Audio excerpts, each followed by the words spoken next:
Hello, my name is Vint Cerf. I'm Vice President and Chief Internet Evangelist at Google. Today I'd like to talk to you about Bletchley Park. I hope many of you will remember that Bletchley Park played a very critical role in the breaking of cryptographic codes, both the German and Japanese codes, during the Second World War. But even more important, it was essential in the foundations of computing. Alan Turing helped to develop what he called the bomb, which was essentially a mechanical way of emulating the German Enigma cipher machines. And Tommy Flowers went even farther and developed the Colossus computer, of which at least 10 or maybe more, maybe even a dozen were built in order to break other codes that were even more difficult than the original Enigma.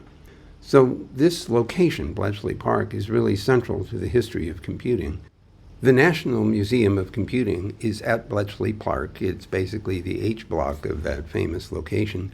And the roof is now in great need of repair. There are operating computers from that World War II era and subsequently, but the rain is falling in and it's potentially going to damage these historical machines.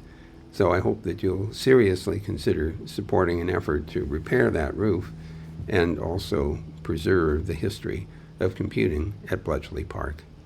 Thanks very much for listening. Meanwhile, see you on the net.